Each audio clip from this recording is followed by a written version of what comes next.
सो है guys, this is Vishal Gupta और आज की इस वीडियो में हम केमिस्ट्री का पेपर 1 देखने वाले हैं, बीएससी फर्स्ट ईयर का। तो इससे पहले हमने फिजिक्स का पेपर कंप्लीट कर चुके हैं और वहां हमने आंसर शीट आपको बताया था। तो आज की इस वीडियो में हम केमिस्ट्री का पेपर 1 देखने वाले हैं। और यदि आप इस चैनल पर नए हैं तो प्लीज़ चैनल को सब्सक्राइब कर लेंगे ताकि इस तरह के कॉन्टेंट आपको मिलते रहे और जब भी मैं आपको आगे का आंसर शीट जब भी अपलोड करूँ तो आपको नोटिफिकेशन वहाँ से मिलते रहे।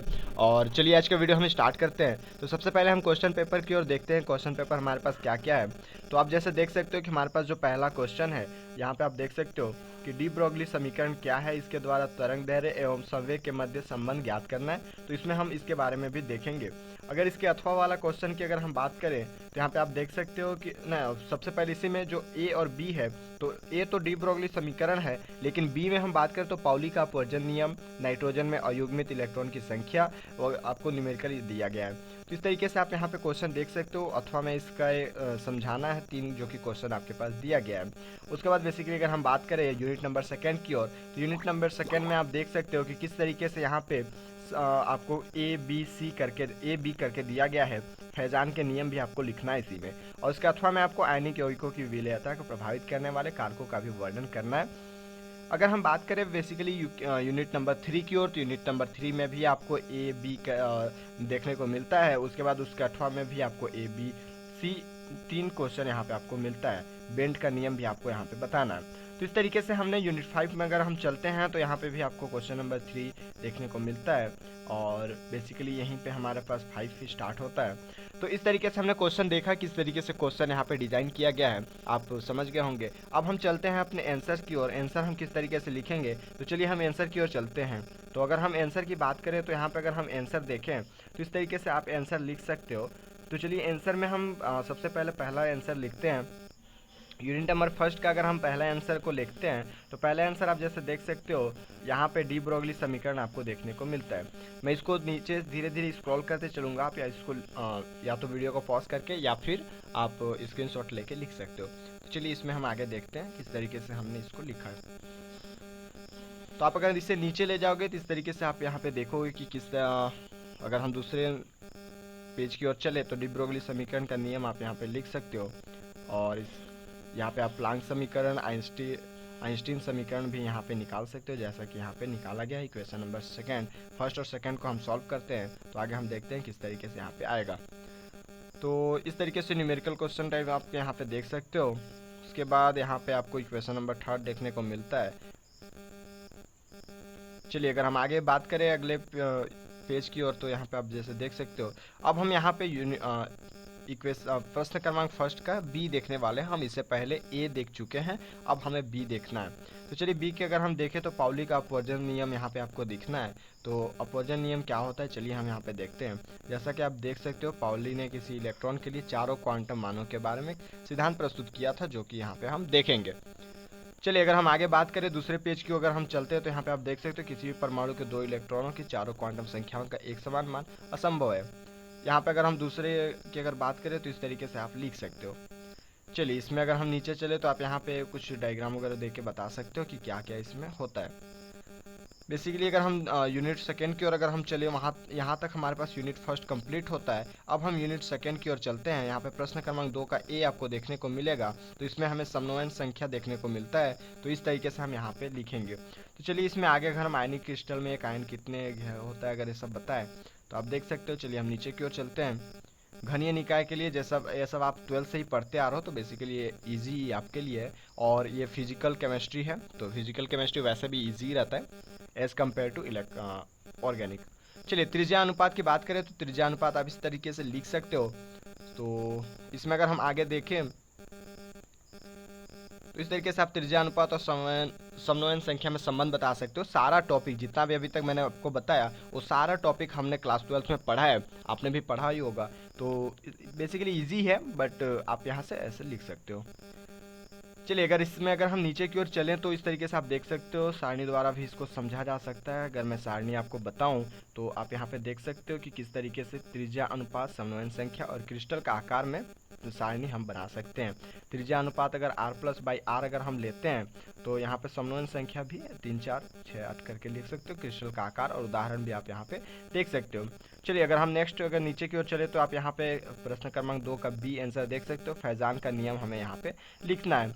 चलिए अगर फैजान के नियम की अगर हम बात करें तो यहाँ पे फैजान का नियम आप देख सकते हो। किस तरीके से यहाँ पे फैजान का नियम आपको देखना है। चलिए अगर हम नीचे इस तरीके से चलें तो आप यहाँ पे कुछ डायग्राम भी बता सकते हो। आयनिक बंध, विकृति आयन और ध्रुवित आयन के बारे में आप यहाँ पे बता सकते हो। चलिए अगर नेक्स्ट पेज की अगर हम चले तो फैजान के अनुसार आयतन, ध्रुवण या विकृति कई कारकों पर निर्भर करता है, ये भी आप बता सकते हो।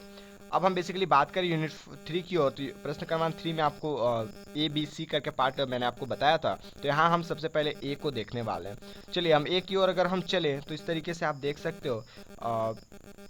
सबसे पहले हम बी को देख लेते हैं यहाँ पे किस तरीके से। प्रश्न क्रमांक 3 का बी जो अथवा वाला है उसको हम लिखेंगे अणु कक्षक सिद्धांत के बारे में, उसके बाद हम आगे देखेंगे। तो यहाँ पे आप जैसे देख सकते हो, आप या तो स्क्रीनशॉट लेके या फिर वीडियो को पॉज करके भी लिख सकते हो।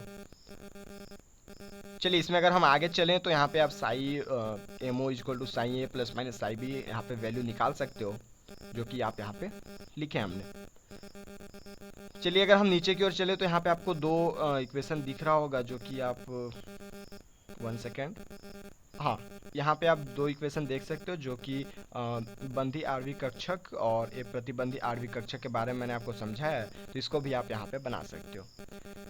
चलिए अगर हम बात करें अब क्वेश्चन नंबर 3 का सी का अगर हम बात करें तो सी में आप देख सकते हो हमारे पास अथवा वाला क्वेश्चन मैंने बनाया है। संकरण एक बहुकाल्पनिक अवधारणा है, आप इस तरीके से यहाँ पे लिख सकते हो। आप स्क्रीनशॉट भी इसको लेके या फिर आप वीडियो को पॉज करके भी लिख सकते हो। PCl5 की आकृति की अगर हम बात करें तो इसको हमने क्लास 12th में भी पढ़ा है और यहाँ पे हम इस तरीके से देख सकते हैं। उत्तेजित अवस्था स्पीडी संक्रमण यहाँ पे आप जैसे देख सकते हो, ये हमने बनाया है। और इसमें अगर डायग्राम की बात की जाए तो ये त्रिविजीय द्विपिरामिडीय आकृति यहाँ पे बनता है। चलिए अगर नीचे की अगर हम देखें तो इस तरीके से यहाँ इसका फिगर है। अब हम बेसिकली यूनिट नंबर 4 की ओर चलते हैं। प्रश्न नंबर 4 का एक अथवा हम क्वेश्चन बनाया है। तो यहाँ पे अगर अथवा की बात की जाए तो इस तरीके से हमने यहाँ पे देखा है। चलिए उत्तर कार्बनिक यौगिक यहाँ पे हम देख सकते हैं।